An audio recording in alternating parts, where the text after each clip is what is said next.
existe en ligne. Hein? Internet regorge abonde d'informations. Et donc, nous, on est là. C'est des avocats qui quotidiennement rencontrent des citoyens pour les orienter. Leur dire quelle information est bonne pour sa situation à lui, leur donner des modèles de procédure, etc. Ça peut aller très loin comme ça peut être très de base.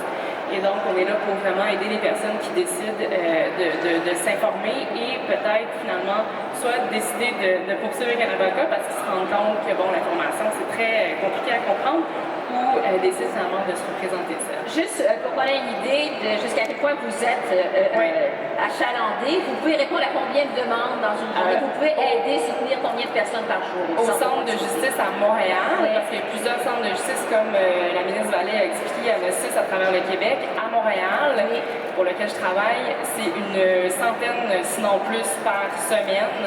Nos avocats rencontrent en moyenne 10-15 citoyens par jour. Et vous avez combien d'avocats? On a 4 avocats. Donc 4 avocats pour une centaine de personnes par semaine. Oui, et ça peut être 120-140 par semaine. Donc, on imagine, vous êtes très occupé. On a assez de travail, effectivement. Professeur Leroux du programme ADAGE, donc de l'Université de Montréal.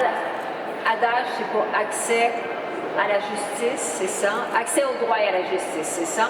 Quels sont les chantiers sur lesquels vous travaillez? Parce qu'on le voit quand on va sur votre site Internet, il y a plusieurs chantiers sur lesquels vous travaillez. Quels sont les principaux sur lesquels vous œuvrez actuellement? Il y en a une vingtaine au total. Mais nous, ce qu'on essaie de faire, c'est de construire des projets pilotes pour tenter de modifier les pratiques en fait, dans le système de justice et aussi... On va juste demander d'augmenter votre micro un peu parce qu'on ne vous entend pas très bien. Alors, continuez. Alors, le projet ADAGE, c'est un projet qui vise à préparer expérimenter des pratiques nouvelles dans le système de justice. Des pratiques qui peuvent toucher tous les aspects de l'accès au droit et à la justice. Comment, par exemple, on peut mieux soutenir, on parlait tout à l'heure des gens qui se représentent seuls. Comment on doit former les élèves au secondaire sur le fait qu'ils vivent dans une société de droit, dans un état de droit. Faire que le droit ne soit pas seulement pour eux une contrainte, mais une ressource aussi dans leur vie. Comment on peut réaliser ça? Comment est-ce qu'on peut rendre des lois plus lisibles? Je ne sais pas si ici vous avez déjà lu votre contrat de cellulaire avant de dire OK, mais je pense qu'en général, les gens... On trouve que le droit, c'est difficile à lire. 80% des gens considèrent que le droit, c'est illisible. Et je pense qu'on peut faire beaucoup mieux, écrire les lois mieux, écrire les contrats mieux. Et nous, on entend dans ce projet-là qui met ensemble des chercheurs et des praticiens et des acteurs du système de justice. On travaille ensemble pour réaliser, pour modifier ces pratiques de rédaction, pour que ce soit plus simple. De même qu'on est intéressé aux nouveaux programmes, les programmes par exemple de mesures de rechange pour adultes en matière criminelle et pénale. Toutes ces finalement innovations-là qui ont de la misère parfois à exister dans notre système, mais qui peuvent éventuellement marcher mieux, si on comprend mieux comment on doit les faire marcher. Pour revenir au contrat de cellulaire, c'est vrai que c'est très rare qu'on va prendre parce que je connais personne qui prend le temps de lire un contrat cellulaire quand ils vont acheter un nouveau iPhone ou un nouvel téléphone. Parce que c'est tellement complexe, c'est tellement écrit, c'est comme du chinois pour nous. Et donc, ça fait partie des chantiers sur lesquels vous travaillez, de rendre justement des contrats et des lois davantage lisibles, si on peut dire. Absolument. Dans le cas des contrats cellulaires, c'est particulièrement fort parce qu'on en a tout ça. Et en Angleterre, on avait distribué des cellulaires gratuitement en échange d'un contrat que tout le monde avait signé. Sans réaliser dans ce contrat-là, on leur demandait de donner leur premier enfant. Alors ça prouve que les gens ne lisent pas. Puis parfois, signent n'importe quoi, ils sont pris avec ça par la suite. Il faut absolument rendre les textes qu'on signe plus accessibles. C'est assez aberrant de voir qu'on va signer un texte alors qu'on ne sait pas exactement à quoi on s'engage. On va y revenir dans un instant. Maître Blackburn de la Cour municipale, vous, on le voyait tantôt, vous avez une panoplie de programmes en matière d'accès à la justice qui sont disponibles à la Cour. Vous répondez à quelles problématiques en matière justement d'accès à la justice? Il y en a quelques-unes quand même. Bien, écoutez, Mme Vallée du comité exécutif de la Ville de Montréal a assez bien résumé la chose. On n'est pas une cour à tickets, entre guillemets, à la Cour municipale de Montréal. Il y a encore des gens qui ont cette impression-là. On a une juridiction criminelle et les 10 dernières années, on a peaufiné ça pour aller créer en fait des programmes sociaux qui s'adressent à certains thèmes, entre guillemets, donc santé mentale, dames qui ont commis des crimes à caractère économique, les aînés, l'itinérance, les récidivistes, donc de l'alcool au volant, en plus là, de dossiers là, par rapport en matière de violence conjugale, de conciliation. Donc une panoplie de programmes où certains procureurs s'y adonnent mieux que d'autres, certains juges également ont choisi ou ont donné leur nom pour assister, pour juger de ces dossiers-là. On a une salle dédiée maintenant qu'aux programmes sociaux chez nous à la Cour, donc c'est la preuve là, que ça avait un impact et que c'était une demande, un besoin pour les gens d'avoir accès à la justice, de les traiter morcelés de cette manière-là. Maintenant, c'est des programmes le plus souvent volontaires et qui vont chercher, on travaille en multidisciplinarité, donc avec des gens du communautaire, avec des gens du domaine de la santé, avec les gens du domaine judiciaire.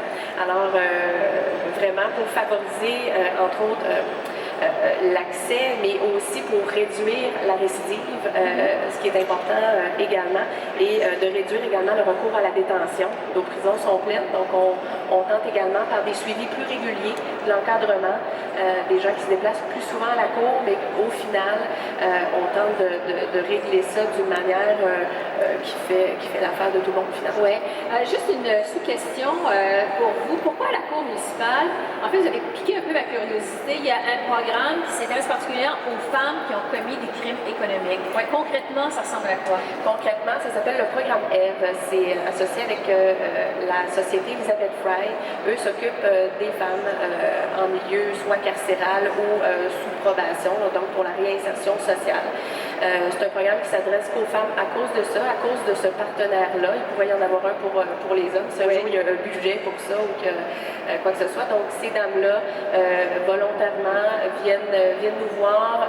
Il y a des critères d'admissibilité, donc entre autres d'admettre les faits et par la suite de se contraindre, entre guillemets, à suivre des sessions d'information par rapport au vol à l'étalage, sur ce que ça cause et leur donner des ressources également. Souvent, il y a des problèmes de barrière de langue, des dames qui arrivent de l'extérieur, qui ne connaissent pas le système ici, qui ne connaissent pas leurs droits non plus, qui ne savent pas que ça existe des banques alimentaires, qui ne savent pas que ça existe d'avoir des droits, d'avoir des choix. Alors voilà, c'est de l'information pour éviter qu'elles recommencent. On va revenir justement sur les défis pour chacun d'entre vous un peu plus tard dans cet entretien. Entre-temps, Paul Journet, en tant qu'observateur de la société, vous vous intéressez à quoi exactement en matière d'accès à la justice? Bien, moi, ce qui m'intéresse, c'est l'aspect politique de l'accès à la justice parce que c'est à la fois un sujet hyper important, mais un sujet qui est difficile à traiter, un sujet un peu intangible. J'ai l'impression que ça passe souvent sous le radar médiatique. Mais premièrement, parce que c'est pas le sujet le plus sexy politiquement. Pour un politicien, il n'y a pas de banderole à couper. On va pas gagner une élection, ni même se faire applaudir si on améliore l'accès à la justice. Il y a une grande compétition sur la place publique de différents sujets dans l'actualité. Puis l'accès à la justice, à moins qu'il y ait une crise ponctuelle, puis la seule à laquelle je peux penser de mémoire récente, c'est celle du jugement de la Cour suprême Jordan, qui a menacé plusieurs causes d'être abandonnées en raison des délais déraisonnables. Donc, en l'absence de ce genre de crise-là, ça passe souvent sous le radar. Puis une autre raison, je pense, c'est aussi la complexité de la chose. Quand on parle de délai, l'expression qui revient toujours, c'est culture de délai. Bien, une culture, c'est difficile à la traiter. Il y a plusieurs responsables, puis à un moment donné, quand il y a trop de responsables, ça devient difficile d'en identifier un en particulier. Chacun peut se déresponsabiliser dans une certaine mesure, puis pointer, montrer les autres du doigt. Donc, c'est cet aspect-là à la fois hyper important puis difficile à traiter qui m'intéresse dans le sujet. C'est un peu des fois notre responsabilité de prendre les sujets moins sexy puis de trouver une façon de les ramener à l'avant-scène sur la place publique. Oui, en fait, c'est un travail, vous écoutez, on voit comment est-ce que votre travail est essentiel parce que vous avez raison, c'est pas un sujet sexy, les problèmes d'accès à la justice, mais c'est tellement important, c'est tellement fondamental pour le fonctionnement de la société que les citoyens aient accès à la justice, que ça prend des gens justement qui s'y intéressent sous l'angle politique justement. Alors, ça met la table à la discussion, comme l'entretien s'intitule « réussite et défi montréalais. Déjà, dans le mot réussite, ça sous-entend qu'il y a quelque chose, il y a des choses qui marchent. Tout n'est pas négatif. J'aimerais qu'on parle de ce qui marche, justement. J'aimerais qu'on parle de réussite. Alors, je vais recommencer, mais là, vous pouvez, je vais commencer avec vous, M. Larreau, mais les gens peuvent intervenir si vous vous sentez interpellé dans ce qu'un des panélistes dit. Vous avez juste à lever la main, vous pouvez, faites-moi signe, mais je vais vous donner la parole. Alors, M. Larreau, déjà d'avoir créé un poste à l'itinérance à la Ville de Montréal, on disait il y a un instant, c'est un poste qui existe depuis 1 an, qui a été créé au mois d'avril de l'année dernière. Donc, ça va faire 1 an dans les prochains jours. C'est déjà beaucoup, c'est déjà la preuve qu'on s'attaque au problème, puis finalement on est conscientisé par le problème de l'itinérance. De façon concrète, quels sont vos succès? Il y a été question du programme PAGIC tout à l'heure, éviter la judiciarisation des itinérants. On présume que c'est un des succès du poste à l'itinérance. C'est un succès, puis il faut prendre le temps de l'expliquer parce qu'effectivement, les gens ne pourront peut-être pas nécessairement le percevoir, mais le PAGIC, le programme d'accompagnement justice, itinérance à la Cour, c'est d'amener, on a parlé des difficultés de la Cour, des difficultés d'accès, c'est d'amener les personnes les plus éloignées de la société vers une résolution, vers notre système de justice. Et le PAGIC regroupe des juges spécialisés, regroupe des procureurs spécialisés, mais s'associe aussi aux organismes communautaires.